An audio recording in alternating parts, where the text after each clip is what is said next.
بسم اللہ الرحمن الرحیم نحمده ونصلي على رسوله الكريم اعوذ باللہ من الشیطان الرجیم بسم اللہ الرحمن الرحیم رب اشرح لي صدری ويسر لي امری واحلل عقدۃ من لسانی یفقهوا قولی۔ تمام تعریفیں اللہ رب العزت کے لیے ہیں کہ جس نے ہمارے مال میں مستحق، مساکین اور محتاجوں کا حصہ رکھا اور ہمارے نفس کو بخیلی سے پاک کرنے کا ایک وسیلہ بنایا کہ ہم اللہ رب العزت کے حق میں یا اللہ رب العزت کی راہ میں اپنے مال کو خرچ کریں، جس سے ہماری دنیا کی اصلاح بھی ہوتی ہے اور آخرت کی اصلاح بھی ہوتی ہے۔ آج کا ہمارا لیسن زکوٰۃ کے حوالے سے ہے۔ چونکہ میرے پاس خواتین کی بہت ساری کوئریز آئی ہیں ان دنوں میں کہ ہمیں اپنے زکوٰۃ ادا کرنے ہیں، تو ان کے مختلف سوالات تھے اور اس کے بارے میں ان کو جوابات چاہیے تھے، تو میں نے ان تمام سوالات کو سامنے رکھتے ہوئے آج کا یہ لیسن ترتیب دیا ہے تاکہ سب سے پہلے نمبر پر تو ہم زکوٰۃ کی اہمیت اور فضیلت کے حوالے سے سیکھیں، کیونکہ میں بہت پریشان ہوئی جب ایک خاتون نے مجھے بتایا کہ میں نے پچھلے 20 سالوں سے کبھی زکوٰۃ ادا نہیں کی اور نہ ہی مجھے یہ اندازہ تھا کہ یہ ایک اہم ترین فریضہ ہے اور اس کی کیا اہمیت ہے اسلام میں۔ تو اس حوالے سے ہم سب سے پہلے بات کریں گے اور دیکھیں گے انتہائی اختصار کے ساتھ کہ زکوٰۃ کی اہمیت اور فضیلت کیا ہے، اور اس کے بعد پھر زکوٰۃ کے حوالے سے کچھ اہم بنیادی مسائل جو کہ زکوٰۃ ادا کرتے وقت ہمارے ذہن میں ہونے چاہیے اور ہمیں پتہ ہونے چاہیے، کیونکہ جو عبادت ہم پورے شعور کے ساتھ سوجھ بوجھ کے ساتھ کریں گے یقیناً اس کی ویلیو اللہ رب العزت کے ہاں زیادہ ہے، اور اگر ہم اپنی عبادتوں کو بغیر سوچے سمجھے، بغیر مطالعہ کیے، بغیر سیکھے بس ایک روٹین انداز میں کر دیتے ہیں تو یقیناً ہماری ایسی عبادتیں اللہ رب العزت کے ہاں کم قدر و قیمت والی ہیں۔ اور اس کی مثال ایسے ہی ہے کہ اگر ہم نماز پڑھتے چلے جاتے ہیں لیکن ہمیں یہ شعور نہیں ہے کہ ہم نماز میں کیا کہہ رہے ہیں، تو آپ خود دیکھ سکتے ہیں کہ ایسی نماز اللہ رب العزت کے ہاں اس کی کیا ویلیو ہے۔ ہم اللہ تعالیٰ سے اس طرح سے کنیکٹ ہی نہیں ہو پائیں گے جس طرح کے نماز کے ذریعے سے ہمیں کنیکٹ ہونا چاہیے، کیونکہ ہمیں تو پتہ ہی نہیں ہم کیا کہہ رہے ہیں، ہم اللہ تعالیٰ سے کیا مانگ رہے ہیں۔ تو کچھ اسی طرح زکوٰۃ کے حوالے سے بھی جب ایک خاتون نے یہ سوال کیا تو مجھے احساس ہوا کہ ہمارے ہاں بھی بہت سارے لوگ ایسے ہیں جنہیں زکوٰۃ کی اہمیت اور فضیلت کا اندازہ نہیں ہے۔ قرآن کریم کا جب ہم مطالعہ کرتے ہیں تو ہم دیکھتے ہیں کہ ارکان اسلام میں سے تیسرا رکن زکوٰۃ ہے۔ جو بنیادی 5 ارکان ہمارے اوپر فرض ہیں بحیثیت مسلمان کے، ان میں سے تیسرا رکن زکوٰۃ ہے، اور قرآن کریم میں اللہ رب العزت نے جہاں کہیں نماز کا ذکر کیا ہے اس کے ساتھ ہی فوراً زکوٰۃ کا 40 سے زیادہ جگہوں پر ذکر آیا ہے۔ تو اس سے علماء کرام کہتے ہیں کہ ہمیں یہ نتیجہ اخذ کرنا چاہیے کہ جس طرح نماز بہت اہمیت کی حامل ہے اور فرض عبادت ہے، اللہ رب العزت کی طرف سے اگلی فرض عبادت ہمارے لیے زکوٰۃ ہے، اور یہ ترتیب کے اعتبار سے فرائض میں نماز کے بعد آتی ہے اور تیسرے نمبر پر آتی ہے، اور اللہ رب العزت نے قرآن کریم میں کئی جگہوں پر اس کا ذکر کیا ہے۔ جیسا کہ میں نے آپ سے عرض کیا کہ قرآن کریم میں 40 سے زیادہ جگہوں پر زکوٰۃ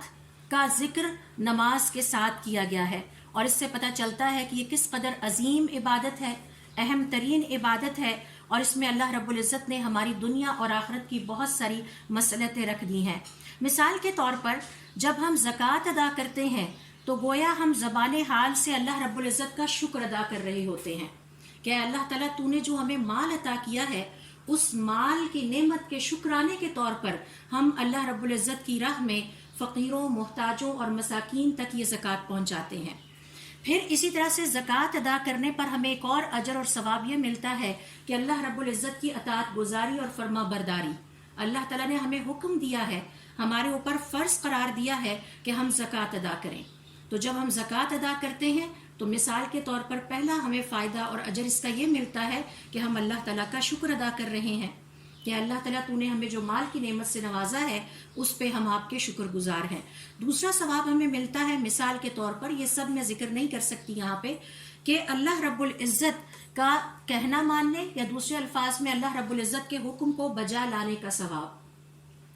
اور تیسرا جو ہمیں اس پر اجر و ثواب ملتا ہے وہ یہ ہے کہ اللہ رب العزت نے قرآن کریم میں اور حضور اکرم صلی اللہ علیہ وسلم نے اپنی حدیث میں اللہ کی راہ میں خرچ کرنے والوں کے لیے جو شاندار اجر و ثواب بیان کیے ہیں، ہم ان اجر و ثواب کے جن کا تعلق دنیا سے بھی ہے اور جن کا تعلق آخرت سے بھی ہے، ہم اس کے مستحق بن جاتے ہیں۔ پھر اسی طرح سے زکوٰۃ کی ادائیگی کا ایک جو اجر و ثواب یہ بھی ہے کہ اس سے ہم محتاج اور مساکین جو ہمارے بہن بھائی ہیں، جو کہ ضرورت مند ہیں، ہم ان کے ساتھ ہمدردی کا اظہار کرنے پر بھی ثواب پاتے ہیں۔ تو مسلمان کا کام اپنے مسلمان بہن بھائی کے ساتھ ہمدردی کرنا ہے، اور اس ہمدردی کرنے پر ہمیں یہ ثواب ملتا ہے۔ اور پھر سب سے بڑی بات یہ ہے کہ ان لوگوں کی ضروریات پوری ہوتی ہیں، اور یہ کہ وہ فاقہ کشی سے اپنے آپ کو بچا لیتے ہیں۔ یعنی جب ہم ان پر اپنا پیسہ نکال کر جو کہ اللہ تعالیٰ نے ہمیں عطا کیا ہے جب ہم خرچ کرتے ہیں تو اس کے نتیجے میں ہمیں اپنے مسلمان بہن بھائیوں، ضرورت مند بہن بھائیوں کا خیال آتا ہے، ہم پہنچ کے ان پر اپنا مال خرچ کرتے ہیں، تو اس سے ہم ان کے ساتھ ہمدردی کرنے کا ثواب بھی پاتے ہیں۔ اور پھر سب سے بڑی بات یہ ہے ان کی ضروریات پوری ہوتی ہیں اور وہ فاقہ سے اور تنگ دستی سے بچ جاتے ہیں۔ اسی طرح سے زکوٰۃ ادا کرنے کا ثواب یہ بھی ہے، اور اس کا ایک فائدہ دنیا میں جو ہمیں ملتا ہے اور اجر و ثواب یہ ہے کہ ہمارا اپنا نفس بہت ساری بری عادتوں سے پاک ہو جاتا ہے۔ مثال کے طور پر انسان کے اندر لالچ پایا جاتا ہے، اور مال ہمیں سب سے زیادہ محبوب ترین چیز ہے۔ تو یہ لالچ اس وقت ختم ہوتا ہے جب ہمارے اندر اپنے اس مال میں جو کہ اللہ تعالیٰ نے ہمیں عطا کیا ہے اس میں ہم دوسروں کو بھی شامل کرتے ہیں، تو ہمارے دل سے لالچ ختم ہوتا ہے، بخیلی ختم ہوتی ہے، کنجوسی ختم ہوتی ہے۔ تو ایسی بہت ساری بری عادتیں جو کہ بد اخلاقی کے زمرے میں آتی ہیں، وہ ساری کی ساری جب ہم اللہ کی راہ میں زکوٰۃ نکالتے ہیں تو ہم ان بری عادتوں سے چھٹکارا پاتے ہیں اور نجات حاصل کر لیتے ہیں۔ اور اس کے نتیجے میں ہمیں ایک فائدہ یہ بھی ہوتا ہے کہ ہم اللہ رب العزت کے ہاں نیکی کرنے والوں کا درجہ پاتے ہیں۔ نیکی کرنے والوں کے درجے سے کیا مراد ہے؟ جیسا کہ اللہ تعالیٰ نے سورۃ التوبہ کی آیت نمبر 103 میں فرمایا ہے، خذ من اموالہم صدقۃ، ان کے مالوں سے صدقہ لے لو، تو طاہرہم، یہ صدقہ ان کو پاک کرتا ہے، وتزکیہم بہا، اور اس سے یہ پاک بازی یا پاکیزگی حاصل کرتے ہیں۔ تو بری عادتوں سے چھٹکارا ملا، مال کی محبت ہمارے دل سے ختم ہو جاتی ہے، ہمیں یہ بات یاد آ جاتی ہے کہ یہ مال اللہ رب العزت کی عطا ہے، اللہ رب العزت کی دین ہے، ہم اس کے حقیقی مالک نہیں ہیں، اس کا حقیقی مالک اللہ رب العزت کی ذات ہے، اور ہم پھر نیکی کرنے والوں، دوسروں کے ساتھ اچھا سلوک کرنے والوں کے زمرے میں آ جاتے ہیں۔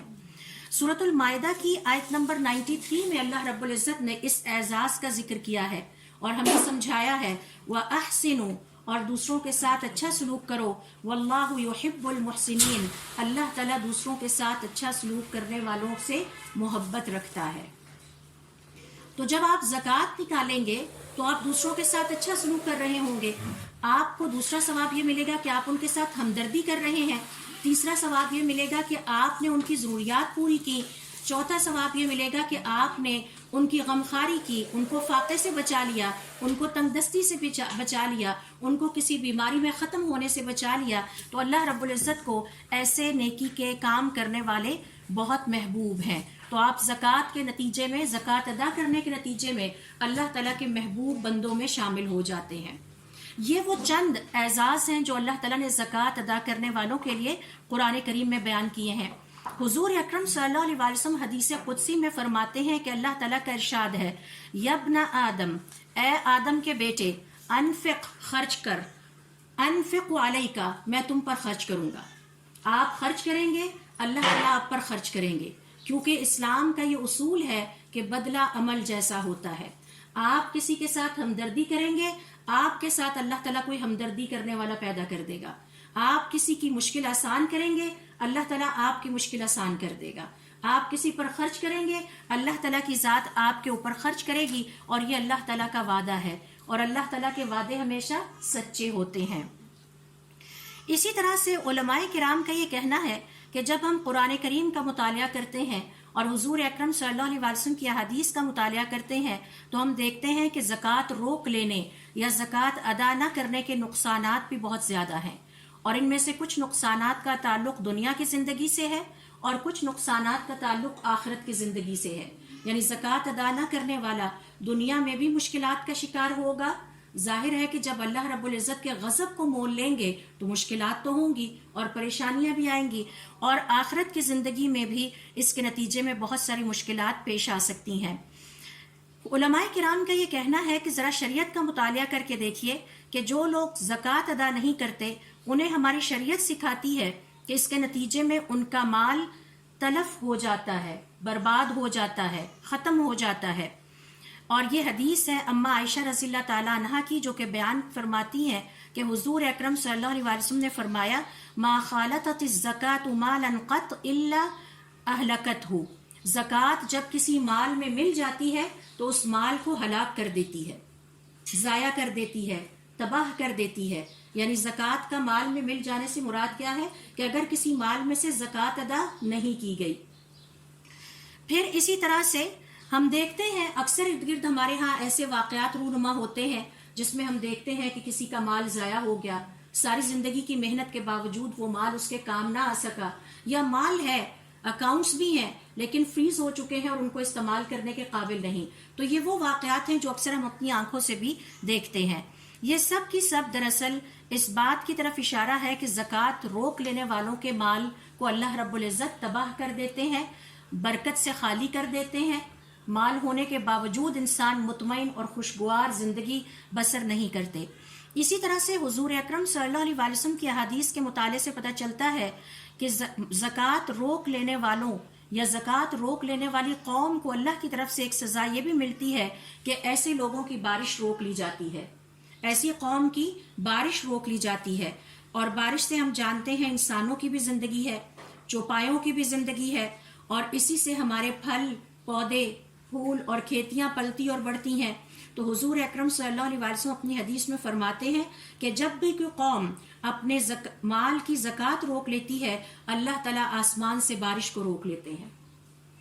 تو یہ جو ہمارے انفرادی عمل ہیں اور یہ جو ہم ایک دوسرے کو نظر انداز کرتے رہتے ہیں، یاد دہانی نہیں کراتے نماز کی، زکوٰۃ کی ادائیگی کی، اس کے نتیجے میں پھر ہمیں اجتماعی سزا کے لیے تیار رہنا چاہیے. اسی طرح سے دیکھیے، اور ہم سننے میں آتا ہے مختلف جگہوں پہ سنتے ہیں بارشیں رک گئی ہیں اور انسانوں کے لیے زندگی گزارنا مشکل ہو چکا ہے. یہ سب اسی کی سزائیں ہیں.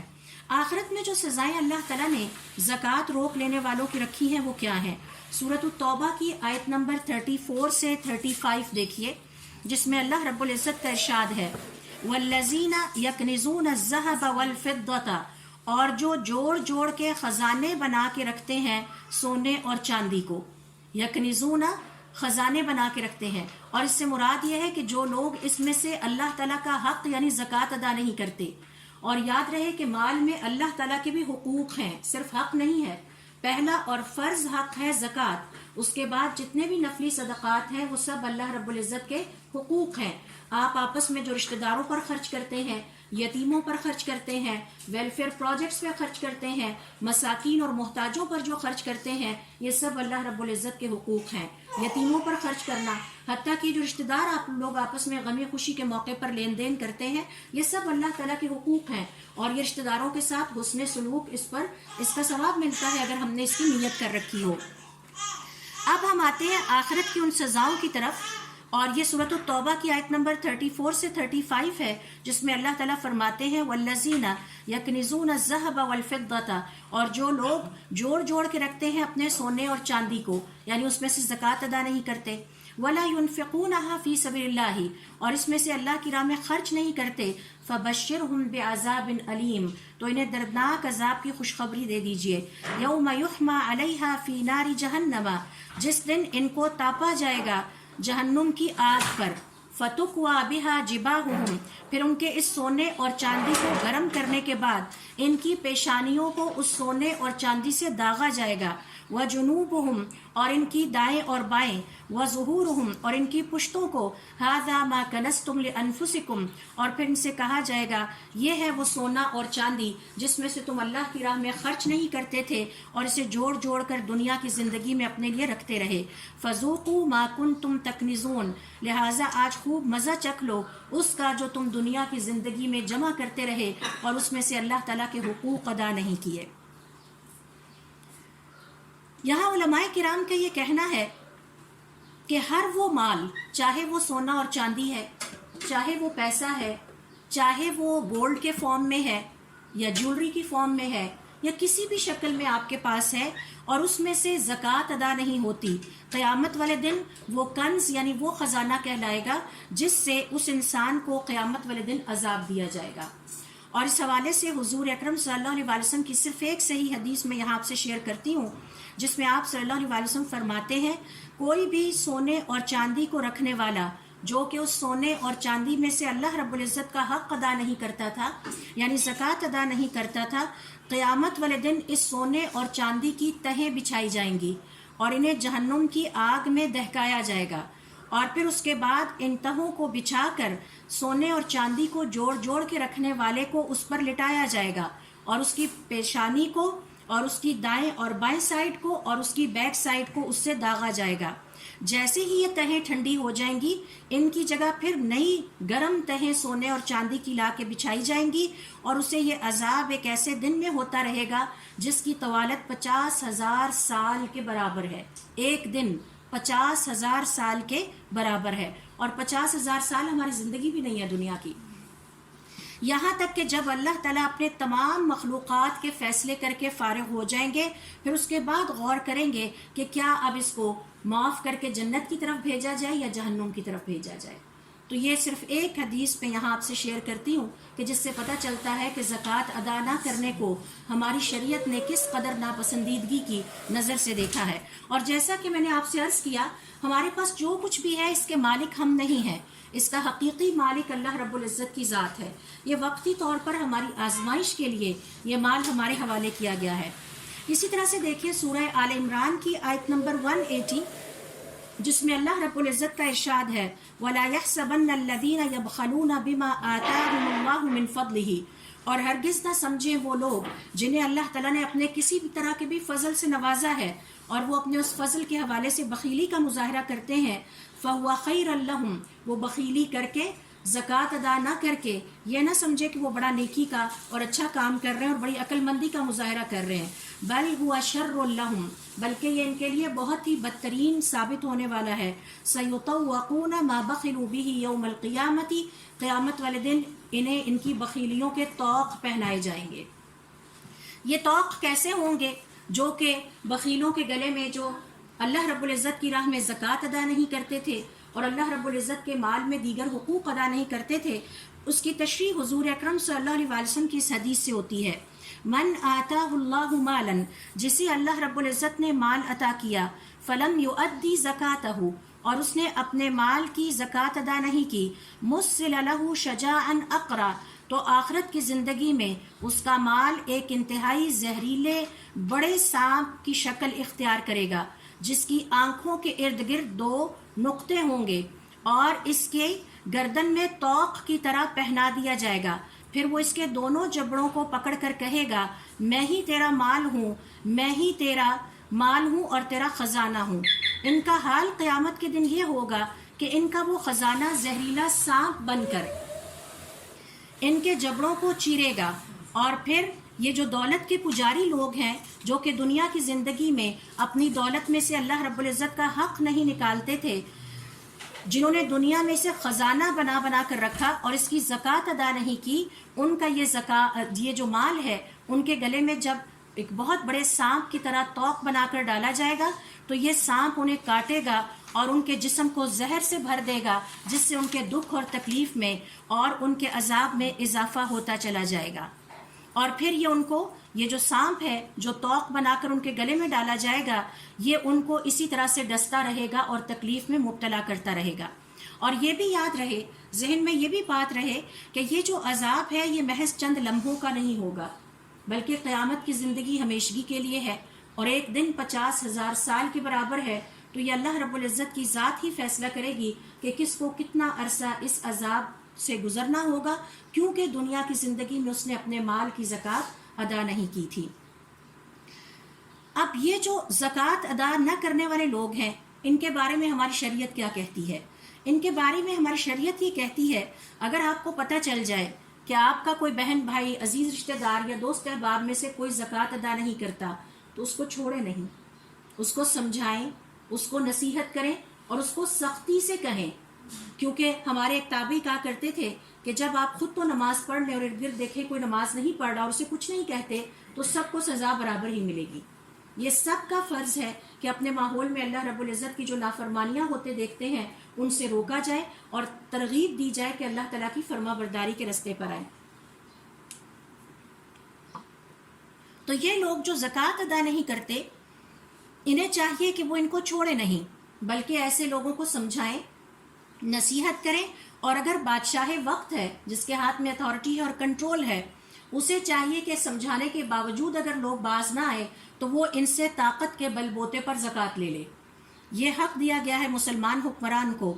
کیونکہ اگر وہ اس کی جو عوام ہے وہ زکوٰۃ ادا نہیں کرتی تو اس کی ذمہ داری ہے کہ وہ اپنی عوام کو سمجھائے، اور صحابہ کرام نے حضور اکرم صلی اللہ علیہ وسلم کے بعد ایسا ہی کیا تھا۔ جب حضور اکرم صلی اللہ علیہ وسلم کی وفات ہو گئی تو سیرت کے واقعات کے مطابق کچھ لوگوں نے زکوٰۃ دینے سے انکار کر دیا، اور حضرت ابو بکر رضی اللہ تعالیٰ عنہ اس بات پر ڈٹے رہے اور انہوں نے ان سے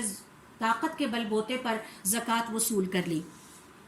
اب یہ تو ہے جو میں نے ابھی تک آپ سے شیئر کیا انتہائی اختصار کے ساتھ کہ زکوٰۃ کی اہمیت کیا ہے۔ اب ہم نے یہ دیکھنا ہے کہ یہ جو زکوٰۃ ہے اس کے حوالے سے چند بنیادی مسائل، جیسا کہ میں نے آپ سے شیئر کیا کہ خواتین کے میرے پاس بہت سارے سوالات آئے تو مجھے اس سے احساس ہوا کہ چونکہ لوگ عموماً شعبان اور رمضان کے مہینے میں زکوٰۃ نکالتے ہیں تو ہمیں پتہ ہونا چاہیے کہ جب ہم نے زکوٰۃ نکالنی ہے تو اس کے کیا بنیادی مسائل ہیں جن کو کہ ہم نے ذہن میں رکھنا ہے، اور ان کو دہرا لینے سے یہ ہوگا کہ ہم زکوٰۃ کی ادائیگی اچھے طریقے سے پورے شعور کے ساتھ پوری سمجھ بوجھ کے ساتھ کر سکیں گے۔ اس میں سب سے پہلا مسئلہ جو میں آپ سے شیئر کروں گی وہ یہ ہے کہ زکوٰۃ ہر طرح کی کرنسی پر ادا ہوتی ہے، چاہے وہ کرنسی آپ کے پاس پاکستانی روپے کی شکل میں ہے، ڈالر کی شکل میں ہے یا کسی بھی اور شکل میں ہے۔ اور اگر یہ کرنسی نصاب کو پہنچ گئی ہے اور اس پر 1 سال پورا ہو گیا ہے اور یہ اماؤنٹ آپ کے پاس پڑی ہے تو اب ظاہر ہے کہ آپ کو اس کے اوپر 2.5% کے حساب سے جو ہے، یعنی اگر آپ کے پاس 1 لاکھ روپیہ ہے تو آپ کو اس پہ 2,500 روپے زکوٰۃ دینی ہے۔ یہ مال کا نصاب ہے۔ اسی طرح سے علماء کرام کا یہ کہنا ہے کہ جس کسی کے پاس سونا اور چاندی ہے اور وہ نصاب کو پہنچ گیا ہے، جیسے کہ سونے کا نصاب 7.5 تولے سونا ہے، اور اس میں یہ بھی آپ کو بتا دوں کہ جو 7.5 تولے سونا ہے، اگر آپ کے پاس کوئی جیولری کا سیٹ ہے اور اس کا جو وزن ہے وہ 7.5 تولے ہے، تو یہ بات یاد رکھیے گا کہ وہ پورا 7.5 تولے گولڈ نہیں ہے، کیونکہ اس کے اندر ملاوٹ بھی ہوتی ہے، اور پھر وہ کون سے کیرٹ کا ہے، تو بہتر ہے کہ اپنے جیولر کو دکھا کے اس سے پوچھ لیجئے، ہو سکتا ہے کہ جو آپ کے پاس 7.5 تولے کا سیٹ ہے آپ اس پہ زکوٰۃ ادا کرنا چاہ رہے ہیں جبکہ اصل وزن 7 تولے ہے، کیونکہ گولڈ میں آپ کو پتہ ہے ملاوٹ بھی ہوتی ہے، کچھ 18 کیرٹ کی جیولریز ہوتی ہیں، کچھ اور طرح کی بھی ہوتی ہے۔ تو جس وقت آپ کے پاس گولڈ، صرف گولڈ بغیر ملاوٹ کے 7.5 تولے کو پہنچ جائے یا اس سے اوپر چلا جائے اور اس پہ سال بھی گزر جائے تو اب آپ نے اس کی زکوٰۃ ادا کرنی ہے۔ اسی طرح سے چاندی بھی ہے اور آپ کو پتہ ہے کہ وہ تقریباً 52 تولے اس کا جو ہے وہ نصاب بنتا ہے۔ پھر اسی طرح سے اگلا مسئلہ یہ ہے کہ ہر وہ مال، ہر وہ آپ کی سیونگ جو کہ آپ نے سیونگ رکھی ہوئی ہے اور اس پہ 1 سال گزر گیا ہے، چاہے وہ سیونگ آپ نے کسی بزنس میں لگانے کے لیے انویسٹمنٹ کی پوائنٹ آف ویو سے رکھی تھی، سپوز آپ نے 10 لاکھ روپے رکھا کہ میں نے بزنس سٹارٹ کرنا ہے اور اس پہ پڑے 1 سال گزر گیا، آپ بزنس سٹارٹ نہیں کر سکے، یا آپ نے گھر کے خرچے میں سیونگ رکھی ہوئی ہے، مثال کے طور پر آپ نے ہمیشہ 3-4 لاکھ سائڈ پہ رکھا ہوتا ہے کہ کسی وقت بھی ایمرجنسی میں ضرورت پڑے تو میرے پاس یہ پیسے ہوں، یہ بھی سیونگ ہے اور اس پہ اگر 1 سال گزر گیا تو آپ نے زکوٰۃ دینی ہے۔ اسی طرح سے آپ نے بچوں کی شادی کے لیے سیونگ رکھی ہوئی ہے۔ پچھلے دنوں مجھے ایک خاتون نے سوال کیا کہ میں نے حج کے لیے پیسے رکھے ہوئے ہیں اور کورونا کی وجہ سے میں حج پہ نہیں جا سکی تو کیا میری اس سیونگ پہ زکوٰۃ ہے یا نہیں ہے؟ تو بچوں کی شادی کے لیے آپ نے سیونگ رکھی ہوئی ہے۔ ایک خاتون نے سوال کیا کہ میری اپنی جیولری الگ ہے اور میں نے اپنے دونوں بیٹوں کے لیے جیولری لے کے گولڈ کے بسکٹ فارم میں رکھی ہوئی ہے کہ جب ان کی بات کہیں طے ہوگی تو کیا مجھے اس پہ بھی زکوٰۃ دینی ہوگی؟ بالکل دینی ہوگی، کیونکہ اس وقت وہ آپ کی کسٹڈی میں ہے، آپ اس کی اونر ہیں۔ جس دن آپ اپنی بہوؤں کے حوالے کر دیں گی وہ آپ کی کسٹڈی سے نکل جائے گی، اب اس پہ زکوٰۃ نہیں ہے۔ تو اسی طرح سے میں دوبارہ دہرا دوں کہ اگر آپ نے تجارت کے لیے کوئی اماؤنٹ سیو کر کے رکھی ہوئی ہے یا آپ نے گھر کے خرچ کے لیے اماؤنٹ سیو کر کے رکھی ہوئی ہے اور وہ انٹیکٹ ہے، سال اس پہ پورا گزر گیا ہے، انٹیکٹ سے مراد یہ کہ آپ نے رکھی تھی 1 لاکھ روپیہ، سال کے دوران آپ نے فریج خرید لیا اور 50,000 رہ گئی، جس دن وہ ٹوٹ گیا اب نئی ڈیٹ سے اماؤنٹ شروع ہوگی۔ اب وہ انٹیکٹ نہیں رہی کیونکہ آپ اس میں ڈال رہے ہیں نکال رہے ہیں، ہاں وہ انٹیکٹ ہے، پڑی ہوئی ہے، 10 لاکھ روپیہ پڑا ہوا، پورا سال گزر گیا ہے، اب آپ کو اس پہ زکوٰۃ دینی ہوگی. یا آپ نے کچھ سیونگ رکھی ہوئی ہے شادی کے لیے، اپنے کسی بچے یا بچی کی شادی کی پلاننگ کر رہے ہیں، یا آپ نے سیونگ رکھی ہوئی ہے گھر بنانے کے لیے اور ابھی آپ گھر شروع نہیں کر پائے یا آپ نے استعمال نہیں کی، یا آپ نے گاڑی خریدنے کے لیے سیونگ رکھی ہوئی ہے، یا اپنی کسی بھی ذاتی ضرورت کہ کل کو میرے بچے باہر جائیں گے یا میں اپنی بہوؤں کے لیے کچھ بناؤں گی، کسی بھی نیت سے وہ سیونگ جو آپ نے رکھی ہوئی ہے اور اس پہ سال پورا گزر گیا ہے اور وہ انٹیکٹ ہے، اب آپ کو اس پہ زکوٰۃ ادا کرنی ہوگی. سوال اینڈ میں انشاءاللہ، ٹھیک ہے، آپ نوٹ کرتے جائیں انشاءاللہ اینڈ میں. اسی طرح سے یہ جو پیسہ ہے، جو مال ہے آپ کے پاس، جو سیونگ ہے، چاہے یہ پیسہ کسی بڑے کا ہے، گھر میں کسی بزرگ کا ہے، مثال کے طور پر آپ کے فادر ان لا کی اماؤنٹ ہے آپ کے پاس، خود وہ کہیں پہ ہے اور وہ آپ کے پاس ہے، لیکن اگر کسی چھوٹے کا ہے، آپ کے گھر میں کوئی چھوٹا بچہ یا کوئی یتیم بچہ ہے جس کی اماؤنٹ آپ کے پاس ہے، یا حتیٰ کہ اگر کسی ایسے مریض کی ہے کہ جو اپنے ہوش و حواس میں نہیں ہے، اس پر زکوٰۃ ہے، اس پہ آپ نے زکوٰۃ نکالنی ہے، چاہے یہ اماؤنٹ کسی بڑے کی ہے، چاہے یہ اماؤنٹ کسی چھوٹے کی ہے، چاہے یہ اماؤنٹ کسی بزرگ کی ہے، یا چاہے کسی ایسے بیمار کی کہ جو اب بیماری میں چلا گیا، جیسے میری والدہ 6 مہینے بے ہوش رہیں اور ان کی اماؤنٹ میرے پاس تھی، تو اب اس پہ زکوٰۃ اگر ٹائم پورا ہو گیا تو زکوٰۃ نکلنی ہے. تو چاہے وہ ملکیت کسی چھوٹے بچے کی ہے، یتیم بچے کی ہے، یا وہ ملکیت کسی بڑے بوڑھے کی ہے، یا یہ کہ کسی مریض کی ہے جو کہ اب بے ہوش ہو چکا ہے یا نفسیاتی بیماری میں مبتلا ہو چکا ہے، اس کا علاج ہو رہا ہے، اس پہ زکوٰۃ جائے گی. اسی طرح سے علماء کرام کا کہنا ہے کہ اگلا مسئلہ نوٹ کر لیجئے، یتیموں کے مالوں میں بھی زکوٰۃ ہے اور چھوٹے بچوں کے مالوں میں بھی زکوٰۃ ہے. بعض اوقات چھوٹے بچوں کے نام پہ پراپرٹی ہوتی ہے، پیرنٹس نے کسی وجہ سے کر دی ہوتی ہے، یا کوئی بینک بیلنس ہوتا ہے، اکاؤنٹ کھلوا کے بچے کو دے دیا، بچہ بھی بالغ تو نہیں لیکن اگر اس کی اماؤنٹ پڑی ہوئی ہے 2 لاکھ روپیہ پورا سال پڑی رہی ہے، اب آپ اس کو تاکید کیجئے کہ وہ اس میں سے زکوٰۃ نکالے.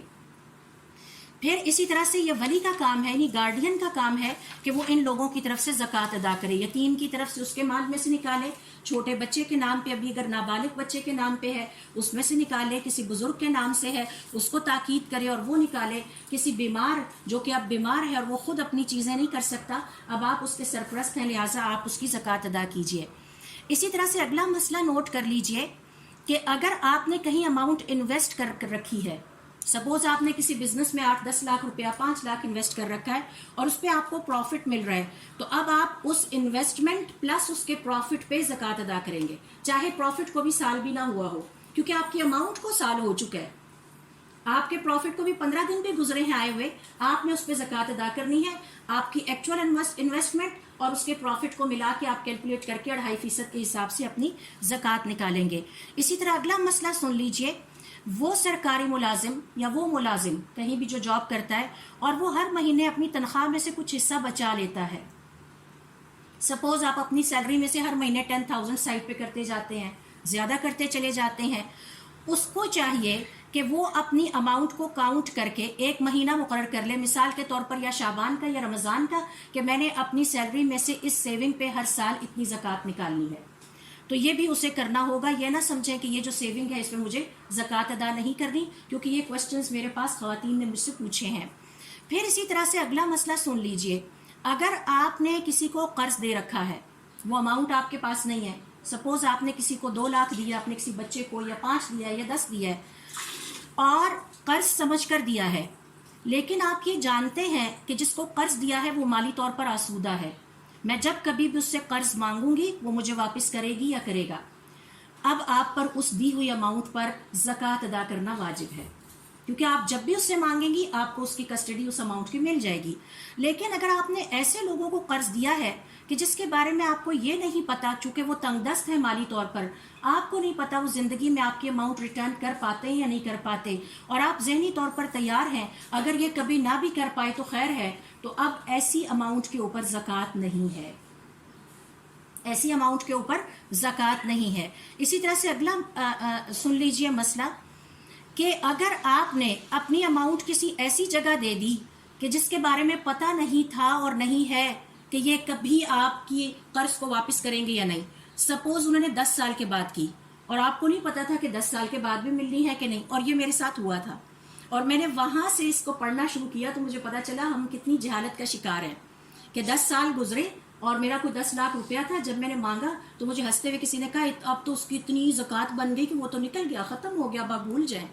مجھے بڑی پریشانی ہوئی. تو جب میں نے اس کا مطالعہ کیا تو پتہ چلا کہ ایسا قرض جس کے واپس آنے کی امید نہیں تھی اور طویل عرصے کے بعد آپ کے پاس واپس آئے تو آپ اس پہ 1 سال کی زکوٰۃ ادا کر کے اس مال کو استعمال کر سکتے ہیں. تو جب مجھے وہ 12 سال بعد 10 لاکھ روپے ملے، میں نے اس کی 1 سال کی زکوٰۃ ادا کر کے اللہ کا شکر ادا کیا کہ مل گئے، کیونکہ ملتے نہیں ہیں جو آپ کسی کو قرض دے دیتے ہیں. تو یہ اس کا کہ پھر آپ نے 1 سال کی زکوٰۃ ادا کر کے اس اماؤنٹ کو آپ استعمال کر سکتے ہیں. یہ صحیح ترین فقہا کی اس حوالے سے رائے ہے. اسی طرح سے علماء کرام کا یہ کہنا ہے کہ اگر کسی شخص نے کسی دوسرے انسان کا قرض دینا ہے، سپوز آپ نے کسی کا قرض دینا ہے اور آپ کے پاس اس کے علاوہ بھی مال ہے، اور یہ مال تجارت کی غرض سے بھی ہو سکتا ہے، یہ مال سامان تجارت کی شکل میں بھی ہو سکتا ہے. سپوز آپ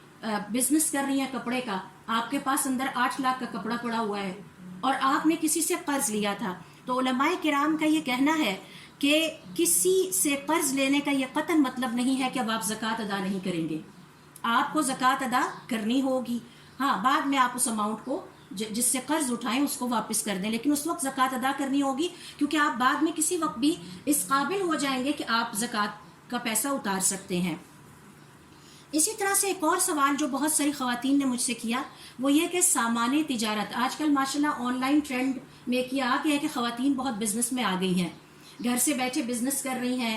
کپڑوں کا بھی کر رہی ہیں اور بہت سارے. تو ان کا سوال تھا کہ جو سامان تجارت ہے اس میں زکوٰۃ ادا کرنے کی شکل کیا ہوگی. تو اس حوالے سے ہماری فقہ اور ہماری شریعت ہماری رہنمائی کرتی ہے کہ جتنا بھی تجارت کا سامان ہے، مثال کے طور پر کپڑا ہے، گاڑیوں کی تجارت ہے تو گاڑیاں ہیں، ڈفرینٹ قسم کے ٹولز ہیں، ڈفرینٹ قسم کی جو ہے زمین کے ٹکڑے ہیں، یعنی آپ پراپرٹی کا کاروبار کر رہے ہیں. میں نے کچھ خواتین کو دیکھا کہ وہ اس طرح سے کرتی ہیں کہ ایک پلاٹ خرید کے اس پہ گھر بنا کے اس کو بیچ کے پھر دوبارہ ایک اور سال بعد ایک اور. تو ایک بزنس ہے، چاہے وہ چھوٹے لیول پہ ہے چاہے وہ بڑے لیول پہ ہے. اسی طرح سے وہ بلڈنگز جو کہ آپ نے بیچنے کے لیے تیار کی ہیں، چھوٹا سا پلازا 5 مرلے پہ کھڑا کیا اور بیچ دیا. ایک خاتون نے مجھ سے شیئر کیا کہ میں ایک چھوٹا سا بزنس کرتی ہوں کہ ایک 5 مرلے کا پلازا لے کے اور اس پہ بنا کے پلازا کنسٹرکٹ کر کے کبھی گرے اسٹرکچر ہی بیچ دیتی ہوں، کبھی پورا بھی ہو جاتا ہے اور خود آگے اور شروع کر لیتی ہوں. اسی طرح سے اگر آپ کے پاس گروسری آئٹمز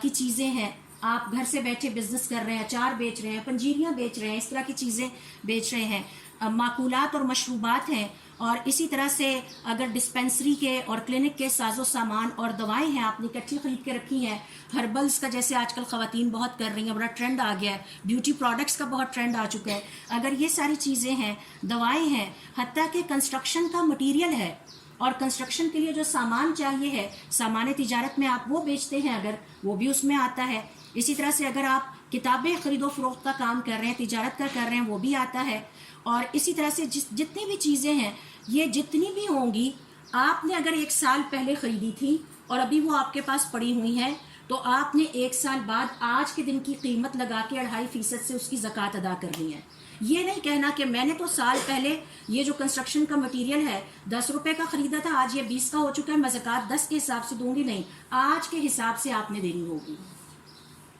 تو جو بھی آپ کا سامان تجارت، جو بھی بزنس آپ کر رہی ہیں، اس کے اوپر یہ زکوٰۃ آئے گی. اسی طرح سے علماء کرام کا یہ کہنا ہے کہ اگلا یہ مسئلہ سن لیجئے، ہر وہ چیز جو آپ کی ذاتی ضرورت پوری کرتی ہے اس پر زکوٰۃ نہیں ہے. مثال کے طور پر وہ گھر جس میں آپ رہتے ہیں، وہ دکان جس کے اندر بیٹھ کے، یا آفس آپ نے خود کنسٹرکٹ کیا ہے لیکن آپ اپنا کام کرتے ہیں، اپنا بزنس کرتے ہیں، یا اسی طرح سے آپ کی گاڑیاں جو کہ آپ کی سواری کے کام آتی ہیں، ان کے اوپر زکوٰۃ نہیں. ہاں، وہ گاڑیاں جو آپ نے بزنس پرپس کے لیے خرید رکھی ہیں اور ان کو آپ سیل کرتے ہیں اور اس طرح سے ان کے اوپر زکوٰۃ ہے. پھر اسی طرح سے اگلا مسئلہ نوٹ کر لیجئے کہ آپ کے پاس یہ جو شیئرز ہوتے ہیں، بعض خواتین نے شیئرز بھی خریدے ہوتے ہیں، کچھ بانڈ سرٹیفکیٹس بھی ہوتے ہیں، تو ان کا کہنا ہے کہ یہ جو شیئرز ہیں ان کی ایکچوئل انویسٹمنٹ اور ان کے اوپر جو پروفٹ ہوتا ہے، دونوں پر آپ کو زکوٰۃ ادا کرنی ہوگی. اس کی مالیت کو آپ کاؤنٹ کر لیں گی. اسی طرح سے جو مال جن پر زکوٰۃ واجب ہوتی ہے ان میں جانور بھی ہیں. میں ان کی تفصیل میں اس لیے نہیں جاؤں گی کہ اب فی زمانہ جو ہم خواتین یہاں بیٹھی ہیں وہ اب اس میں اتنی انوالو نہیں ہیں. ہاں، فقہ کی کتابوں میں اس کی تفصیل پڑھ سکتے ہیں. پھر اسی طرح سے کچھ اور مسائل اہم نوٹ کر لیجئے. سب سے پہلی بات، زکوٰۃ کی ادائیگی کرتے ہوئے نیت کر لیجئے. اگر آپ نے نیت نہیں کی زکوٰۃ نہیں ہوئی. آپ کی نیت ہونی چاہیے، اور نیت کے لیے کوئی مخصوص الفاظ نہیں. آپ کا دل میں اپنے ذہن میں یہ سوچنا کہ یہ اللہ تعالیٰ زکوٰۃ کی راہ میں نکال رہی ہوں. لیکن اگر آپ ایسے ہی نکال دیتی ہیں نیت کیے بغیر، آپ کی زکوٰۃ نہیں ہوئی. دوبارہ ادا کریں، نیت کے ساتھ ادا کریں. تو نیت کا کرنا بہت ضروری ہے. جیسے نماز میں آپ نیت کرتے ہیں، مخصوص الفاظ نہیں ہے. آپ نیت کر کے اٹھتے ہیں، چلے اب میں عصر کی نماز پڑھ لوں، چلے اب میں عشاء کی نماز پڑھ لوں. تو نیت کی بہت ضروری ہے، کیونکہ حضور اکرم صلی اللہ علیہ وسلم کا ارشاد ہے انما الاعمال بالنیات، اعمال کا دار و مدار نیتوں پر ہے. وانما لکل امرئ ما نوى، اور ہر انسان کو وہی ملے گا جو اس نے نیت کی ہے. روٹین میں کر رہی ہیں ٹھیک ہے، لیکن زکوٰۃ ادا نہیں ہوئی. زکوٰۃ کی نیت کر کے اور اسے نماز ہی کی طرح ایک اہم ترین عبادت سمجھ کے پوری خوش دلی کے ساتھ کیجیے. اگلا مسئلہ یہ نوٹ کر لیجئے کہ اگر آپ نے کوئی اماؤنٹ اللہ کی راہ میں دے دی ہے اور نیت نہیں کی تھی تو آپ کی زکوٰۃ ادا نہیں ہوئی. زکوٰۃ ادا کیجیے، کیونکہ آپ نے نیت نہیں کی تھی. اسی طرح سے علماء کرام کا یہ کہنا ہے آپ کے پاس اللہ کا دیا ہوا جتنا بھی مال ہے، جس شکل میں ہے، اس کو بڑی باریکی کے ساتھ کاؤنٹ کر لیں. مثال کے طور پر آپ کے پاس پراپرٹی بھی ہے، آپ کو رینٹ آتا ہے، آپ کے پاس جیولری بھی ہے، اپنی بھی ہے، ہونے والی بہوؤں کی بھی ہے، اور فیوچر میں بیٹیوں کی ہونے والی شادیوں کی بھی ہے. اتنی جیولری بھی ہے، اور آپ کے پاس شیئرز بھی ہیں، اور آپ کوئی بزنس بھی کر رہی ہیں، اور آپ کے پاس جو ہے کچھ اور فارم میں بھی کچھ مال ہے. اس سارے مال کی فہرست بنا لیں. آپ یوں سمجھے کہ آپ نے اس کو ٹیبل پہ رکھ لیا. جو کچھ آپ کے پاس ہے اس سب کو رکھ کے ہر ایک کو خوب اچھی طرح سے کاؤنٹ کریں گہرائی کے ساتھ، اور اس میں اللہ رب العزت کا حق نکالیں تاکہ دنیا اور آخرت کو جو اجر اللہ تعالیٰ نے زکوٰۃ کی ادائیگی میں رکھے ہیں آپ ان کو حاصل کر سکیں. اسی طرح سے علماء کرام کا یہ کہنا ہے کہ اگلا مسئلہ یہ نوٹ کر لیجئے، کسی بھی وجہ سے آپ اپنی جگہ کسی کی ذمہ داری لگا سکتے ہیں کہ وہ آپ کے مال کو کاؤنٹ کر کے اس میں سے زکوٰۃ ادا کر دے. سپوز آپ کہیں گھر سے باہر ہیں، آپ اپنی بیٹی کو کہتے ہیں، اپنی بہن کو کہتے ہیں کہ یہ میری اس طرح سے زکوٰۃ کاؤنٹ کر کے ذرا سارا حساب کتاب کر کے تو آپ میری طرف سے ادا کر دیجئے، زکوٰۃ ادا ہو جائے گی. ہاں، آپ کی نیت ضروری ہے. پھر اسی طرح سے یہ بھی سیکھ لیجئے کہ زکوٰۃ کو خوش دلی سے ادا کریں. زکوٰۃ کو بوجھل دل کے ساتھ ہائے ہائے کرتے ہوئے پریشان ہو کے کریں گے تو یقیناً اس عبادت کا اجر و ثواب اللہ کے ہاں کم ہو جائے گا. کسی پر احسان جتائے بغیر اس کو ادا کریں، اور ناپسندیدگی اور مجبوری کی حالت میں ادا نہ کریں. ہیلے بہانے کئی دن سوچ کے کہ کیسے میں جیولری کو توڑوں کہ میری زکوٰۃ کم سے کم نکلے. یہ بات یاد رکھیں کہ اللہ تعالیٰ ہمارے دلوں کے حال جانتا ہے. ہم یہ سب کچھ خوش دلی سے کر رہے ہیں یا بد دلی سے کر رہے ہیں، خوشی سے نماز پڑھ رہے ہیں یا مجبوری سے پڑھ رہے ہیں، ان تمام چیزوں کے ساتھ جو ہے وہ ہمارے اعمال کا جو ویلیو ہے وہ کم یا زیادہ ہو سکتی ہے. سورۃ البقرہ کی آیت نمبر 264 میں اللہ رب العزت کا ارشاد ہے یا ایھا الذین آمنوا لا تبطلوا صدقاتکم بالمن والاذی، اے لوگو جو ایمان لائے ہو اپنے صدقات کو باطل نہ کر دو، زیرو نہ کر دو. کس سے؟ احسان جتلا کے اور دوسرے کو دکھ اور تکلیف پہنچا کے. ساری زندگی تم میری زکاتوں میں پلتی رہی، اب باتیں کرنے لگی ہو. یہ ایک مسلمان کا جو ہے وہ اخلاق نہیں ہے، اس سے اس کا وہ سارا خرچ کرنا ضائع ہو جاتا ہے. اسی طرح سے یاد رہے کہ زکوٰۃ کو کراہیت کے ساتھ، ناپسندیدگی کے ساتھ، نہ چاہتے ہوئے ادا کرنا منافقوں کی ایک علامت ہے. تو قرآن کریم میں منافقوں کی جو علامتیں بیان ہوئی ہیں، سورۃ التوبہ کی آیت نمبر 54، وَلَا يَأْتُونَ الصَّلَاةَ إِلَّا وَهُمْ كُسَالَىٰ، یہ نماز کی طرف آئیں بھی تو بڑی سستی سے آتے ہیں. دنیا داری کا کوئی کام تو بھاگ بھاگ کے جاتے ہیں. تو منافقین کی ایک نشانی ہے کہ وہ اللہ کی عبادتوں کی طرف سستی کے ساتھ آتے ہیں، بوجھل ہو کے. وَلَا يُنْفِقُونَ إِلَّا وَهُمْ كَارِهُونَ، اور اگر انہیں اللہ کی راہ میں خرچ کرنا پڑ جائے تو بڑی ہی بیزاری کے ساتھ، ناپسندیدگی کے ساتھ خرچ کرتے ہیں. تو یہ جو فیلنگز ہیں اور ایموشنز ہیں، اس سے ہماری جو زکوٰۃ جیسی اہم ترین عبادت ہے اس کی ویلیو میں اللہ کے ہاں کمی ہوتی ہے. زکوٰۃ ادا کرتے وقت ایک دعا کا پڑھ لینا مستحب ہے، اور وہ دعا ہمیں آنی چاہیے. یقیناً مستحبات سے ہمارے اعمال کی قدر و قیمت میں اضافہ ہوتا ہے. اللہم اجعلھا مغنما، اے اللہ تعالیٰ میرے اس خرچ کرنے کو میرے لیے برکت والا کر دے. ولا تجعلھا مغرما، اور اس سے مجھے کوئی نقصان نہ ہو. تو یہ دعا ہمیں یاد ہونی چاہیے، جیسے ہمیں نماز یاد ہوتی ہے. نماز ہم کیسے پڑھ سکتے ہیں بغیر دعا یاد کیے دعاؤں کے؟ تو یہ ہمیں جو ہے وہ یاد ہونی چاہیے. اسی طرح سے زکوٰۃ کے حوالے سے علماء کرام کا کہنا ہے کہ یہ ذہن میں رکھیے کہ خالی زکوٰۃ ہی اللہ تعالیٰ کا ہمارے مال میں حق نہیں ہے، بلکہ زکوٰۃ کے علاوہ بھی اللہ تعالیٰ کے حقوق ہیں. مثال کے طور پر ہمارا آپس میں رشتہ داروں پر خرچ کرنا، غمی خوشی کے موقع پر آپ ان کی مدد کرتے ہیں، خرچ کرتے ہیں، کنٹریبیوٹ کرتے ہیں، دوست احباب پہ خرچ کرنا، یہ اللہ تعالیٰ کو بہت پسند ہے. اسی طرح سے محتاجوں، مساکین، بیواؤں پر خرچ کرنا، ویلفیئر کے پروجیکٹس پہ خرچ کرنا، پودے لگانے پر خرچ کرنا، تو یہ سب اللہ رب العزت کے حقوق ہیں جو اللہ تعالیٰ نے اتنی نیکی کی راہیں ہمارے لیے رکھی ہیں. اور حضور اکرم صلی اللہ علیہ وسلم فرماتے ہیں کہ تم میں سے جو کوئی بھی اپنی پاکیزہ حلال کمائی میں سے، یہ بھی ایک بہت امپورٹنٹ چیز ہے کہ ہم نے جو زکوٰۃ ادا کرنی ہے وہ ہماری پاکیزہ حلال کمائی ہو، مشکوک کمائی نہ ہو. یہ نہ کیا جائے کہ مشکوک کمائی میں سے اللہ کی راہ میں نکالا جائے. تم جو کچھ بھی اللہ کی راہ میں خرچ کرتے ہو وہ اللہ تعالیٰ کے پاس پہنچتا ہے اور اللہ تعالیٰ اس کو اپنے دائیں ہاتھ سے وصول کرتے ہیں. تو جو زکوٰۃ آپ یہاں زمین پر کسی کے ہاتھ میں پکڑا رہے ہیں وہ عرش پہ اللہ رب العزت کے دائیں ہاتھ میں جا رہی ہے. یہی وجہ ہے کہ اماں عائشہ رضی اللہ تعالیٰ عنہ جب بھی اللہ کی راہ میں کچھ خرچ کرتی تو اسے خوشبو میں لپٹا کے خوب اچھی طرح پیک کر کے کرتی. اور جب ان سے پوچھا گیا تو انہوں نے کہا لینے والا اللہ کا ہاتھ ہوتا ہے. تو یہ لینے والے اللہ کا ہاتھ ہے، یہ ہمیں یہاں زمین پر انسانوں کے ہاتھ نظر آتے ہیں. پھر اللہ تعالیٰ اس کو لے کر قبول کرتے ہیں اور دینے والے، خرچ کرنے والے کے اس صدقے کو اتنا پرورش دیتے ہیں، کئی گنا بڑھاتے چلے جاتے ہیں کہ وہ ایک بہت بڑے پہاڑ جتنا ہو جاتا ہے. آپ نے خوش دلی سے ادا کیا، آپ نے نیت کے ساتھ ادا کیا، زیادہ ادا کر دیا، بہت چاہت کے ساتھ کیا، اللہ تیرا شکر ہے تو نے مجھے اتنا عطا کیا ہے، یہ تو کچھ بھی نہیں ہے، تو آپ کا یہ جو صدقہ ہے پہاڑ سے بھی بڑا ہو سکتا ہے اور یہ صدقہ زیرو بھی ہو سکتا ہے، باطل بھی ہو سکتا ہے. اسی طرح سے زکوٰۃ کے حوالے سے ہمیں ایک اور ذہن میں جو چیز رکھنی ہے، کچھ اور مسائل جو کہ خواتین نے سوال کیے تھے میں ان کو یہاں پر دہرا دوں. چونکہ رمضان المبارک میں زکوٰۃ اور صدقات کا اجر کئی گنا بڑھ جاتا ہے، تو بعض لوگ صاحب استطاعت اسی مقدس مہینے میں زکوٰۃ ادا کرتے ہیں اور سمجھتے ہیں کہ یہ افضل ترین وقت ہے. یہ بات غلط ہے. زکوٰۃ کی ادائیگی کا افضل ترین وقت وہ وقت تھا جس لمحے آپ پر زکوٰۃ واجب ہو گئی تھی. اس کو تاخیر سے ادا کر کے، رمضان میں ادا کر کے یہ نہ سمجھیں آپ اللہ رب العزت کے ہاں ہم بلکہ گناہ گار ہو سکتے ہیں کہ ہم نے اس کو 15 دن لیٹ کیا، مہینہ لیٹ کیا یا 2 مہینے لیٹ کیے. جس لمحے زکوٰۃ واجب ہو گئی تھی وہ چاہے کوئی بھی مہینہ ہو، اس کے لیے شعبان اور رمضان کا انتظار کرنا ٹھیک نہیں ہے. افضل ترین وقت وہ ہے کہ جب آپ نے اس کے واجب ہوتے ہی اس کو ادا کر دیا. اور اللہ رب العزت نے یہ سسٹم اس لیے بنایا ہے تاکہ پورا سال سرکل میں ضرورت مندوں کی ضروریات پوری ہوتی رہیں.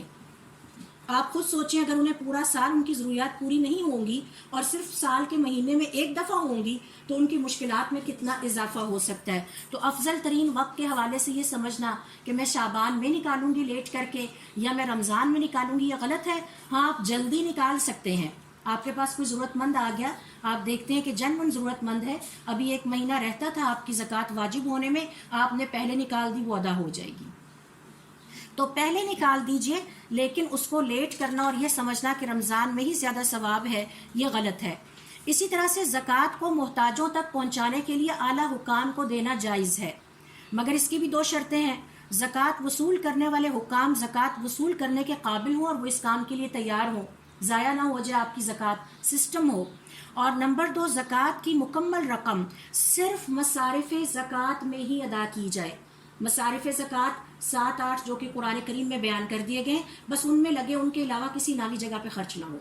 یہ بات ہم نے ذہن میں رکھنی ہے کہ وہ اللہ تعالیٰ نے بڑے کلیئر کٹ بتا دیے ہیں. اگر کوئی زکوٰۃ فرض ہونے کے وقت سے پہلے زکوٰۃ ادا کر دے اور رمضان المبارک کے مہینے میں بھی زکوٰۃ ادا کر دے تو رمضان میں دی ہوئی زکوٰۃ نفلی صدقہ متصور ہوگی اور جو پہلے ادا کی تھی وہ فرض ہوگی. فرض کی ادائیگی پہلے ہوتی ہے، نفل کی ادائیگی بعد میں ہوتی ہے. آپ نے دوبارہ زکوٰۃ ادا کی، پہلی فرض تھی وہ ادا ہوگی، اب یہ آپ کے حق میں نفل ہے. اور یہی وجہ ہے کہ کہا جاتا ہے جو نوافل کی اہمیت یہ ہے کہ اگر آپ کے فرض میں کوئی کمی ہو تو یہ اس کو پورا کر دیتے ہیں. تو آپ کی زکوٰۃ میں کیلکولیشن میں اگر کوئی کمی تھی تو جو آپ نفلی صدقات ہر روز کرتے ہیں، ہر مہینے کرتے ہیں، ہر موقع پہ کرتے ہیں، وہ اس کمی کو انشاءاللہ ضرور پورا کریں گے. پھر اسی طرح سے دیکھیے اگلا جو زکوٰۃ کے حوالے سے مسئلہ ہے یہ کہ اگر کسی نے زکوٰۃ ادا نہیں کی تو وہ کبیرہ گناہ کا مرتکب ہوتا ہے اور کبیرہ گناہ کا ارتکاب کرنے والا جہنم میں ضرور جائے گا جب تک کہ وہ توبہ نہ کر لے. تو یہ کبیرہ گناہوں میں سے ایک ہے کہ زکوٰۃ ادا نہ کی جائے. زکوٰۃ ہر صاحب نصاب مسلمان پر فرض ہے، چاہے وہ مرد ہے یا عورت ہے، چاہے وہ چھوٹا ہے یا بڑا ہے، عقل مند ہے یا مجنون ہے یا ذہنی بیمار ہے، اب سرپرست یا گارڈین کی ذمہ داری ہے کہ وہ اپنے زیر نگرانی چھوٹے بچے یا مجنون کے مال کی زکوٰۃ ادا کرے جب تک وہ بالغ ہو کے مالی طور پر خود مختار نہیں ہو جاتا۔ اور ایسا گھروں میں ہوتا ہے، سپوز ایک بھائی کی ڈیتھ ہو گئی، اب دوسرے بھائی ان کے مالی حالات دیکھ رہے ہیں، جب تک بھتیجے بھتیجیاں بڑے ہو کر اپنے مال میں خود مختار نہیں ہو جاتے، جو فیملی ممبر ان کے مال کو مینج کر رہا ہے اب اسے چاہیے کہ وہ ان کی زکوٰۃ ادا کرے۔ مصارف زکوٰۃ وہی ہیں جو اللہ تعالیٰ نے قرآن مجید میں بیان کر دیے ہیں، ان کے علاوہ دیگر جگہوں پر زکوٰۃ ادا کی ہے تو زکوٰۃ نہیں ہوگی۔ اور یہی وجہ ہے کہ ایمفسائز کیا جاتا ہے کہ زکوٰۃ کی اماؤنٹ ہی مساکین کے ہاتھ پہ رکھی جائے، آپ اس سے کوئی چیز نہیں خرید سکتے، آپ اس سے کوئی چیز خرید کے ان کو نہیں دے سکتے، آپ ان کو اماؤنٹ ہی دیں گے۔ اور اس کے علاوہ علماء کرام کا یہ کہنا ہے کہ ہاسپٹل تعمیر کرنا زکوٰۃ اس پہ نہیں لگتی، ہسپتال کی ضروریات خریدنا زکوٰۃ اس پہ نہیں لگتی، طبی آلات کی خریداری زکوٰۃ کے مصارف میں نہیں ہے۔ زکوٰۃ ہسپتال کو دینے کے بعد یہ جاننا کافی مشکل ہو جاتا ہے کہ زکوٰۃ صحیح جگہ پر خرچ ہوئی ہے یا نہیں، کہیں ایسا تو نہیں ہے ہاسپٹل کی مینجمنٹ میں تنخواہیں ادا کر دی، یا ایسا تو نہیں انہوں نے مشینیں خرید لی، تو اس کے بعد آپ کو چاہیے یا ہسپتال کے ملازمین کی تنخواہوں میں استعمال کر لیں، یہ غلط ہے۔ آپ کو چاہیے کہ کسی مریض کو تلاش کر کے زکوٰۃ کی رقم اس کے ہاتھ میں دیں اور وہ اپنا علاج خود کرا لے، اس کی نسبت یہ زیادہ اوتھینٹک ہے، بجائے آپ جا کے کہ آپ کسی ہاسپٹل والوں کو زکوٰۃ پکڑائیں کہ یہ آپ مستحق مریض، یہاں پر ان کے یہاں سسٹم واقعی اتنا شفاف ہو اور آپ کو یقین ہو کہ یہ مریضوں پر ہی خرچ کریں گے، یہ ہسپتال کی تعمیر پر خرچ نہیں کریں گے، ہسپتال کے اکوپمنٹس پہ خریدنے پہ خرچ نہیں کریں گے، ملازمین کی تنخواہوں کی ادائیگی پر خرچ نہیں کریں گے۔ یعنی اس کو باقاعدہ آپ کو اس کے لیے اچھی طرح سے دیکھنا ہوگا۔ اس بات پر تمام علماء کرام کا اتفاق ہے، چاروں مذاہب کا، زکوٰۃ دیتے وقت کسی کو یہ بتانے کی ضرورت نہیں ہے کہ یہ زکوٰۃ ہے۔ آپ عید کہہ کے بھی دے سکتے ہیں، آپ راشن کہہ کے دے سکتے ہیں، آپ کسی بھی اور انداز میں اچھے طریقے سے دے سکتے ہیں، لیکن اسے بتانا ضروری نہیں ہے کہ آپ یہ زکوٰۃ دے رہے ہیں۔ اسی طرح اگر سال کے دوران آپ کے مال میں کسی وجہ سے کمی ہو گئی تو اب آپ پر زکوٰۃ واجب نہیں ہے۔ میں نے آپ کو بتایا تھا آپ کا وہ مال انٹیکٹ پڑا رہے، پورا سال 10 لاکھ روپیہ پڑا رہا، بلکہ اب سال کے بعد آپ 11th one you are going to add to it، تو اب آپ اس پہ جو ہے وہ زکوٰۃ ادا کریں۔ لیکن اگر درمیان میں آپ نے 2 لاکھ نکال کے استعمال کر لیے، اب وہ 10 لاکھ کو پورا سال نہیں گزرا، اب جس دن وہ 8 ہو گیا تھا نیا سال کاؤنٹ کرنا شروع کریں۔ اب اگر اگلے سال اس مہینے میں جا کے وہ 8 ہی پڑا رہتا ہے تو اس 8 پہ زکوٰۃ ادا کر دیجیے۔ تو یہ جو ہے وہ مسئلہ ہمارے ذہن میں ہونا چاہیے۔ اگر مال کے مالک کا انتقال سال مکمل ہونے سے پہلے ہو گیا تو نہ اس پر زکوٰۃ واجب ہے نہ اس کے وارثوں پر۔